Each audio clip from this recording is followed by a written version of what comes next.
Alive? Strengthen your step, air in your lungs? Right on. This is Christopher.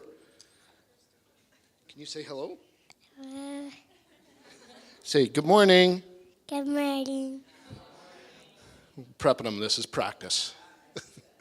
Nancy and team. Sister, do you want to come up and join me here?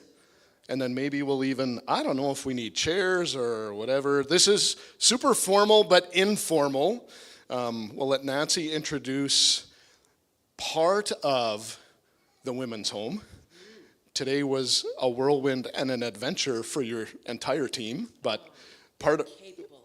Yeah, so she's going to introduce her team that is here today, and then we really want to, we just want to be open with you folks. We've done this before. Anybody has any questions, you're curious about the center, about the ministry, sort of like a Q&A, and then we'll just interact and share as time allows. How does that sound? Is that cool? Well, good morning, everyone. Thank you for having the Brandon Women's Center here in Crystal City. A little background, I actually grew up in Winkler, but there's this wall that kind of hits, and so coming west this way was never a thing that I did. But Mom and I had a great drive this morning. I went and visited last night and came this way. And so, I was so surprised. Last weekend we were in Boissevain, Gals, is that where we were? And so again, I came out from the Morden area, and I love that pond. Sorry, I almost hit you in the head. That has the swans. I thought, are they always here? I just thought, well, if that's a gift for Nancy, I receive it. So anyways, the Brandon Women's Center right now is at capacity with the beds that we are able to be using. And I have a number of gals here. For those that are familiar, this will be repeat for you, but the Adult and Teen Challenge does not just have the 1 year-ish in residence program. For any of our graduates that would like, they can stay on site and live in our Successful Living program, meaning that they can stay living in our facility, they can work in the community, and still have the safety net and I guess accountability with us for a longer period of time. But then there's also this program that we've got, and it's called Surge. And this is a program where they continue to take classes and build their leadership skills. And so this morning we have Nella. Why don't you stand? And Nella is one of our Surge students. And so she is over halfway through your leadership program. And so she then begins to take some leadership over our core program students. And so she very kindly got up early and hauled these gals over. I can't go back to Brandon because it's too white there. There is no snow here compared to Brandon, right? It's something. And so anyways, just going down the line, the next we have a student, Mariana. She can introduce herself later. Alea, Chelsea, and Patricia. And so again, I just want to, as we get into the Q&A, and of course, we want to be as open and authentic as we can be comfortably. But I just, I'm always in awe of the courage that it takes for these women not to admit that they need help, come into program. The program is not easy, just making that very clear. The program is not easy. We have a very structured day, 7 days a week. These gals are up by 6:30, and I'm shipping them back up to their rooms at 9 p.m. And every moment, basically, is intentional in between. And so we do know that the journey of overcoming addiction is difficult. If self-help worked, we'd all be different people. But living in a community has its unique benefits and challenges, and so and it has a very specific purpose in the recovery program. So, do we just dive in? Yeah, absolutely. Let's do this. Ladies, you want to come join us up front? Get as comfortable as you Yeah. How about we start this way? So I know Nancy introduced you. Let's each of you share what was a challenge from the very moment you stepped onto the property and walked into the doors. Share a little with our brothers and sisters here, our friends of multiple decades now already. What was a challenge for you personally as you stepped onto that property?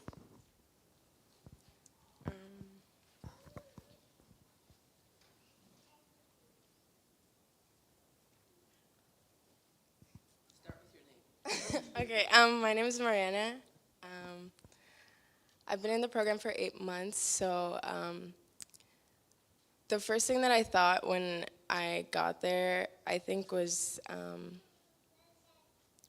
I was wondering, like, to be honest, like, what is going on here? Because everyone was just so happy, and, like, all of the staff were, like, really nice, and, like, I was expecting kind of more like a boot camp, to be honest, and it's like a home. So I think when I first got there, the first thing, like the first struggle for me, if it's even a struggle, was just like, there was like so much love in the home. There's a lot of love in the home, and it was weird for me, and it was hard to adjust, I guess, to that.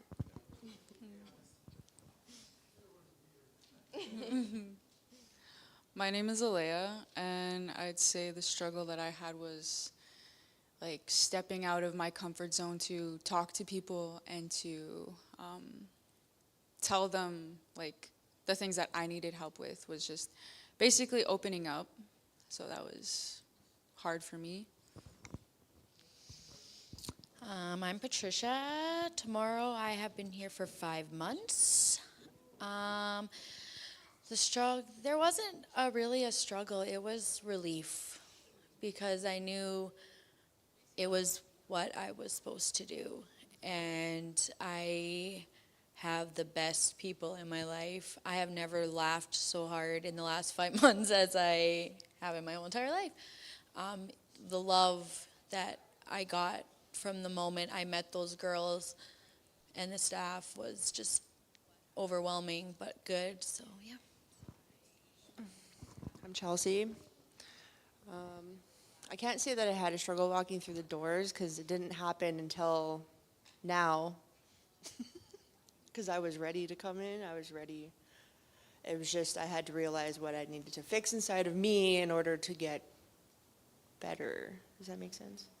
Okay, so like I was ready to go to work. I was ready to like accept God. I was ready to be a part of the program. It wasn't scary, but like getting through the program and being 10 months in now, that's where my struggle was, is that I had to ask for help for certain things, and I had a hard time doing that.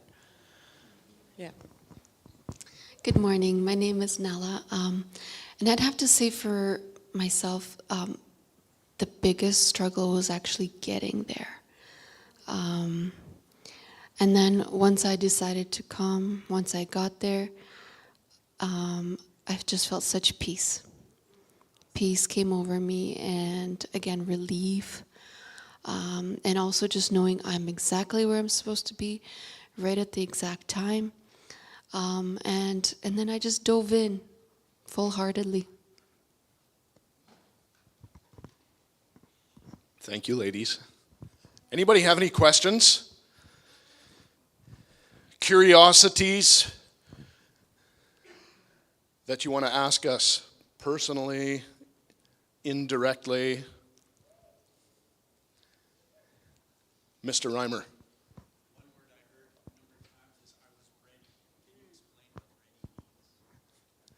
Who wants to tackle that one? I was ready. What does ready mean? Tell a little bit about where you came from and what it took for you to get ready. So I struggled with addiction for 11 years. I'm from Morden. I knew about God and everything, but just one night took my whole world away.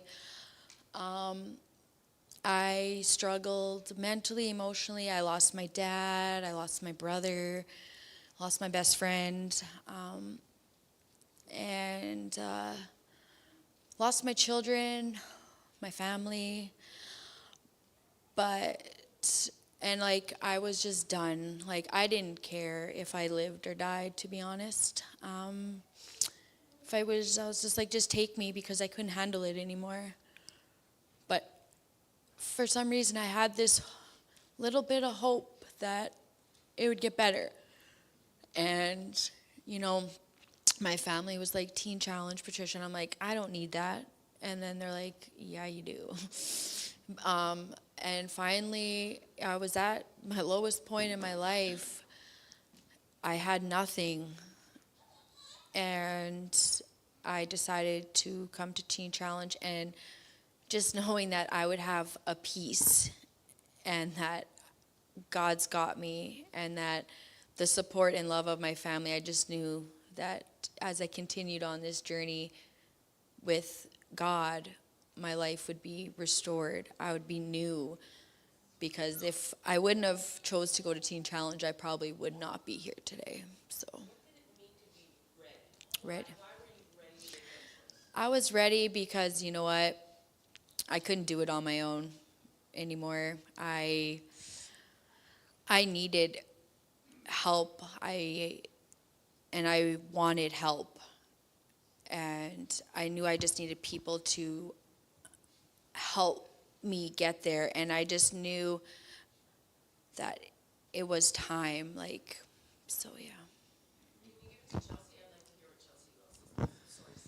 So ready for me means, like, before I came here, I let go of the bad people in my life. I let go of my lifestyle. I gave up my drug addiction. I literally, like, took those things and I took myself away from that. And then God sent people to my life, and he's like, here you go, they're gonna help you. And I'm like, okay. And it took me a long time, but I made that decision, and I'm like, you know what, I'm ready, because I don't want to live that lifestyle anymore. I, in my heart, want to be better, and that's what ready for me means. Like, I wanted to change, and that's what happened, right? That's fantastic.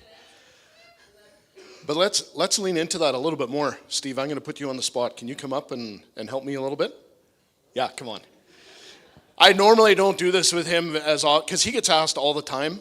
But so here's the cool thing of the reality of what God has done and continues to do with ATC. So not only do you get to witness these beautiful sisters in Christ, daughters of the King, but Steve gets a lot at our community office. Predominantly men, but sometimes families, when they're not ready. So you guys all heard, right, this conscious decision, a choice, right, in your reality. And I'm going to boast just a little bit. The answer is Jesus, right? But I'm telling you, God has dispatched men and women like Steve Chaboyer when there's this gap.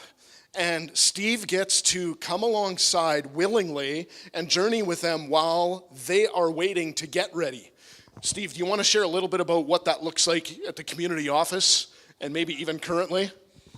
Sure. Busy. It's really busy. We have a men's group that meets on Thursdays, and it's typically 4 to 5 guys. Last week we had 14 guys show up. We had to pull in extra chairs, and so there's a huge need out there, and the reality is Teen Challenge isn't for everybody. It's a great program for those who are ready, but it's not for everyone. And we have guys that are coming to our group that are their lives are falling apart prior to coming there, and they attend this group, and we just go through scripture, share the love of Jesus with them, and people are finding freedom just by getting into Word for an hour a week, hopefully on their own time too. But yeah, we have these donation bins in our thrift store where when people come in, they throw the clothes in there, and they're like, I don't know how big they're, whatever. We've baptized, I think, 5 people in there. They just came to the office. We just shared the gospel, and they responded. And yeah, so over the last 2 years, we've baptized 5 people. We got guys coming to our group that one of them, he says he's an atheist, God's not real, and all that, but he's coming. He's going through the scriptures with us, and he he recently went to university, actually, and he told us just before he left, he thanked us because just by coming to this group and hearing us crazy people read the Bible and talk about Jesus, he believes that God's real. He's not there yet, like he's not ready yet, but he believes that there's something out there that he's starting to search for. And this is just through these groups that we run, and that's often where it starts. Yeah. Winkler. Yeah. You guys know where Super Thrift Store is in Winkler? Same building. Next time you're there, just come around the west side and come check it out. It's a nice little lounge area, and we got lots of coffee, so yeah. Yeah, it's just really busy. I was at the hospital twice last week. Got a call from the police Monday night to go to a hotel in Morden. It's the need. There's people out there everywhere, not just Winnipeg. It's in Winkler too, and Morden, and maybe Crystal City. I don't know. Any other questions? Mariana, you mentioned you expected a boot camp found family, right? So maybe talk a little bit about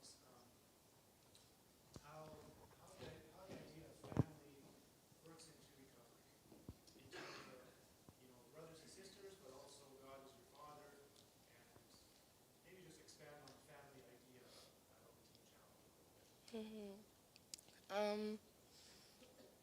So before I came to the program, like I didn't really have my idea of what family was wrong, and it wasn't. I thought a lot of the people here were really weird because they cared about me, and like in my family or in my life, I had to. If I wanted any sort of attention or any love, I had to work really hard, or I had to do something that was like crazy, or I would just, like sometimes it would be given to me and it would just be taken away, or like, it was never constant, nothing was ever constant. And when I came to the program,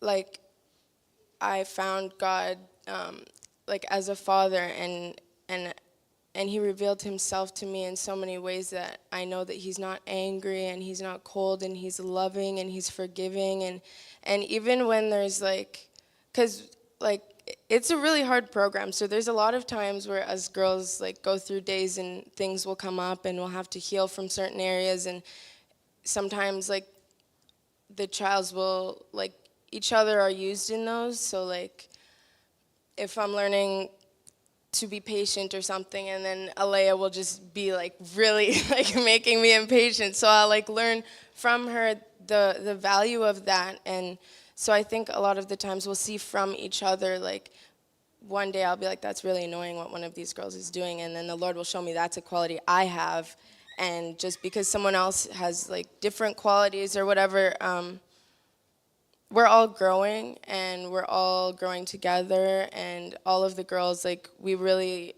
encourage each other in the Lord and in our own healing journeys, and it's so new to me and so different to be somewhere where I am just completely myself, and I'm not judged for being me, and I'm accepted for being me, and, like, I'm encouraged to do good things for myself as well as others, and like, even when I fall, the Lord is always there to pick me up, but a lot of the times he'll do that through these girls, and I'm just so grateful to just be in such a safe place. The staff as well, all of the staff, like, a lot of the times we're like, I'll be like, Nancy, really? But she's pouring her love into me, and I get to see, like, every time that I maybe am like going through like a distrustful thing, and they just show up every time, and it's so constant, and God is just so constant, and it really is a family, and yeah, it's something I never thought that I would have, and it's wonderful and beautiful, and I'm so grateful. Does anyone else want to add into that or share? Yeah.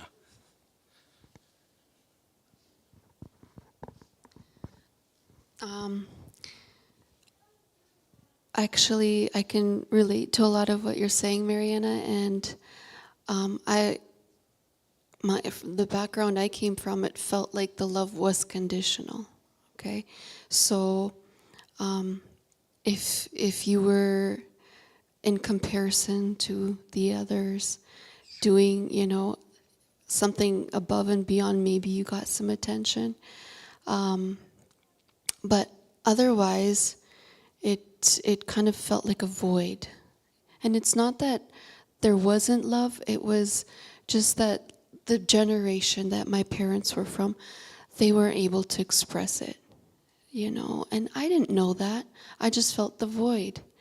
And then that void needed to be filled. And I didn't know how to fill it because, again, my picture of what a father was felt cold and distant, unapproachable, uninviting. So I kind of projected that onto the Father God. And so I lost that connection, even though I knew God growing up, I knew of Him, I knew that I'm a Christian, but that bridge was still broken.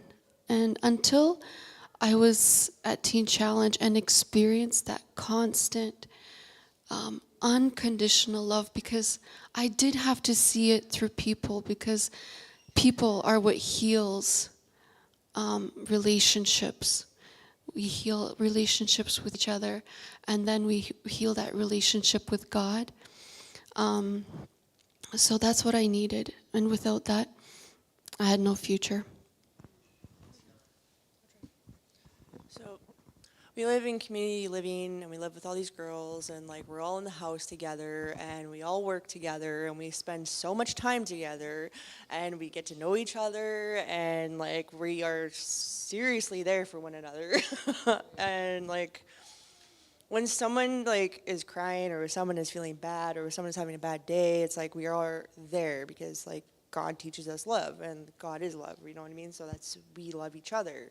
So like when we're working and when we're like at home, we all make it work. I guess it's like a family. That's what, you know what I mean? That is a big family, so we grow. And it's like when someone leaves, we cry. So because they mean a lot to us. Like I've been here for a long time now, it feels like, not that long, but I see it. It's like a family. We're all just family. We're all caring for each other. We all like pick each other up. We all lean on each other. Like it's amazing. Like they're amazing.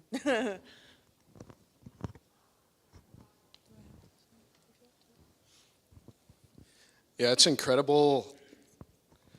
We see it a lot at the community office, actually. So prior to, we're so thankful for Sister Nancy and all the other campus leaders. I like to call them mums, and they're the home mums and dads, really. For me, that just resonates because you're hearing from these gals, the atmosphere, right? But we see it so often, this spirit of religion, right, Steve?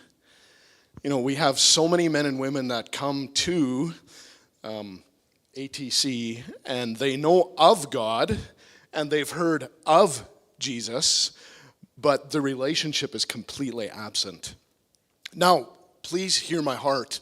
And for those of you who know my character, Adult and Teen Challenge does not have it all figured out. we have not arrived. But I'm telling you, as sure as I have air in my lungs and in this able body, our leadership is committed to never, ever wavering this foundation of a relationship with Jesus Christ. And that is what is setting us apart globally, really, in the area of life-controlling issues. Our foundation in Christ Jesus alone is the difference maker. And so we get to, it's a privilege to be able to show and display tangibly in real time, right, the heart of the Father and the love of Jesus in very practical ways. Do you want to elaborate on that a little bit, Nancy? Just to give you a bit more of a breakdown in regards to what these gals are doing. And I love that this crew here has found the value in loving and caring and supporting each other. But don't get me wrong, this is a household of 14 women.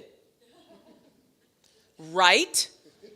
and 14 women that are dealing with their own hurts and struggles and confusion. So it gets really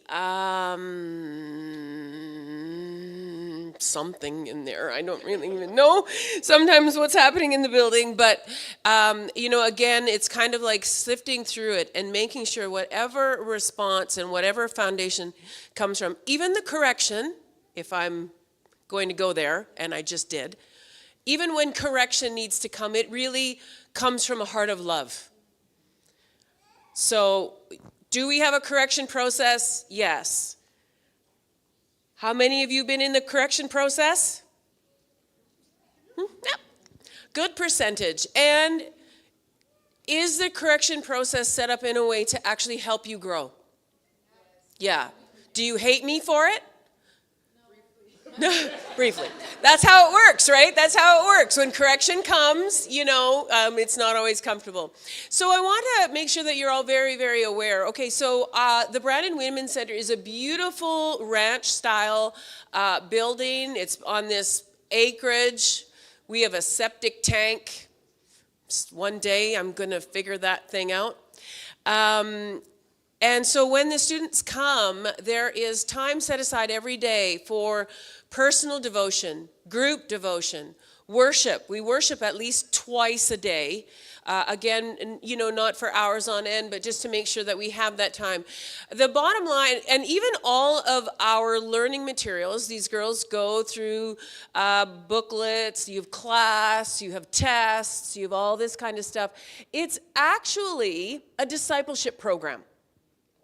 Because whatever our hurt, habit, or hang-up is, whether it's chemical dependency, not all of our students come with chemical dependency. Some of them come with other life-controlling issues. And so we walk with them, build a foundation of understanding who Jesus is. And I don't know if you realize this, but it's not an instantaneous, I get this. When you have lived your life needing to survive, trying to just avoid your own thoughts and your own feelings, you don't really know how to engage in them and engage with them. Embracing feelings, once you've been spending, for some of us, a decade trying to avoid them, we have to create a safe enough environment, realizing that let's visit this emotion, let's take a look at where this comes from, so that we can no longer keep the secret power of it over us. And so all of that, of course, is with the foundation of knowing who Jesus is and beginning that walk. A question that I would have does that make sense? Does it give you a bit of an idea of what these gals are doing? Part of our learning is not just the academic portion. They also have work placement. So that they're going to work, that they're doing what most of us do on a normal basis. Why? Because we're trying to create normalcy in their lives as well. And, it's all of these things that it's only later on in the program do they begin to see the value of how some of this is set up. It takes 3-4 months for us to get to the place where they can sometimes begin to embrace what we are trying to give them. I've often said as well, you know what, it's a year of free Bible school. Because a lot of this discipleship, I never got anywhere, except for, as God blessed me with it later on in life.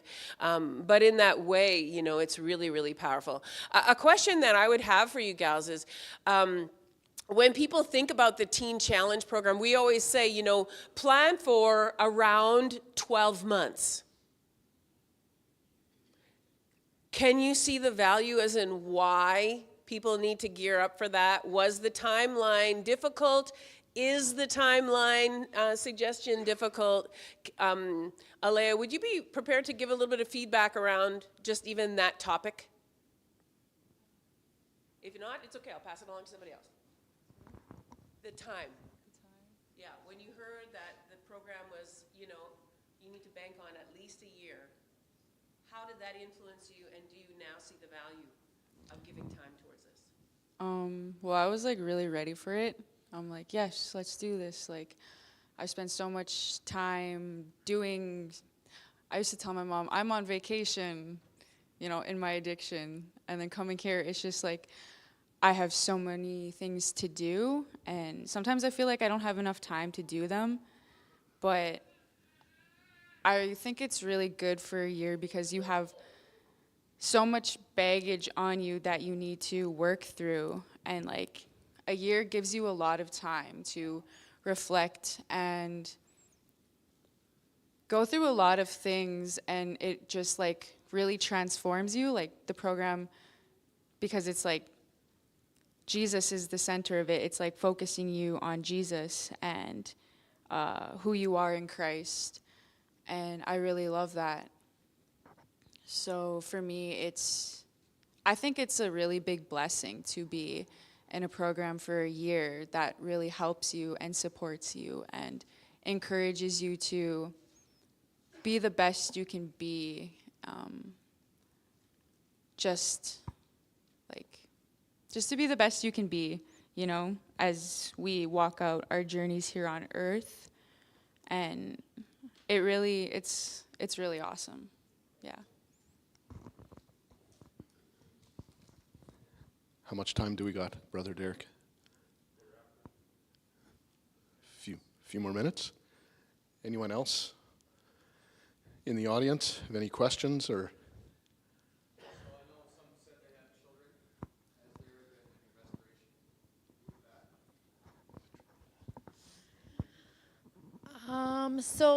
There has been my son who is 17, who'll be 18 soon. He actually came with to bring me to Adult Teen Challenge.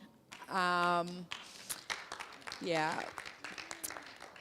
Actually, next weekend, I have not spent a birthday with him in 11 years, and it's his 18th birthday next weekend, and I get to spend the day with my son. I have 3 other children that I did not talk to in a number of years also, off and on, and I'm actually starting to have FaceTime with them and getting to know my children again, and it's amazing because God is just great. So like, yeah, it's definitely stuff that, you know, I can now be that example to my children and show them what it is to live and what God can do. And I'm really excited to grow and just have my family back. Yeah, that was a great question. I have a brother who went through the program as well, and that was huge that the ATC leadership were genuine and sensitive to that. And that's still something we're growing in. I would say we don't do it amazingly great, but we do it kind of pretty good. And we're always trying to get better, right? So we do, all of our campuses have family days that are somewhat regularly planned. And, even on a case-by-case scenario, like Patricia just shared, I know for my brother, when he went through, one of his sons, when Dwight was healthier, he was actually allowed to come to 414 Edmonton, and under the proper supervision, his one son was even allowed to stay for a sleepover. And so got to make sandwiches with the guys for Lighthouse, stayed right on campus. And so Teen Challenge, Adult and Teen Challenge is trying hard to get that better, to get that a lot better. Sorry, sir, you stood up. You had a question. Maybe we'll say this is the last question, and then. For somebody, in those days, in those dark days, when you get tempted to leave the program and go back, how has the program and the way it's structured helped you to continue?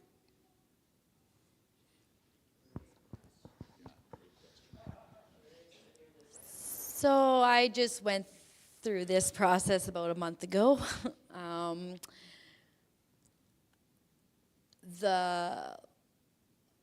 My mom wasn't a Christian, really, and like hearing, they were like, "Hey, call your mom. Let's try and make this comfortable for you. Like you're just having a bad day.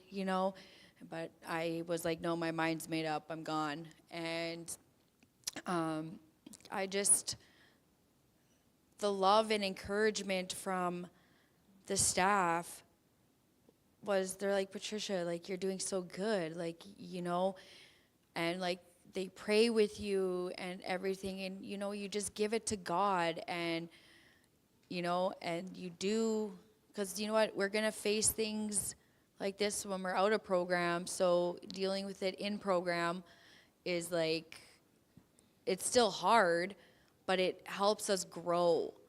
And my mom, I had to call my mom because, I kind of needed some more support. I mean, I had lots, but like I just, my relationship with my mom now is like really huge for me because she's back in my life, and everything. And it was, you tell me not to give up, so why are you giving up? You're doing so good, and I'm so proud of you, and I'm not scared of where you are or what you're doing. Like, I know you're safe. You got this. You can do it. And then, and then I was like, wow, what I'm actually doing in this program is not just helping me, it's building my family into learning about God and be about God. And that is one of the biggest things for me, is knowing that it's not just me that I am helping, I'm doing my journey, but them seeing me on my journey is giving them hope and freedom as well. Oh man, this never gets old. Like, seriously. So literally, how many days ago was the Flin Flon dinner? Less than a week, I think? Ours was on Wednesday. Yours was on Wednesday. So at the dinner, the men's campus, there's a young gentleman there, and his family happened to come, part of his family happened to come and attend the dinner. And after the dinner, just like how she shared through a phone call conversation, this was live in person. After the dinner, this gentleman led his little baby sister to Christ. Right there at the dinner. Like, how amazing isn't that, right? I mean, only God can orchestrate that and do that, so. Thank you so much for your courage and your bravery, ladies. There's many here in this audience, like, I genuinely love them, but they wouldn't want to come up here and sit and grab a microphone. So you really are very brave and courageous. Thank you.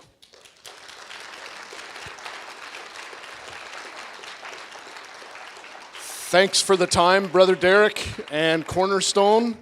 I guess we'll break, grab a coffee, get a water, use the facilities, and we're staying here for the church service, so you get more of us yet. Thank you so much.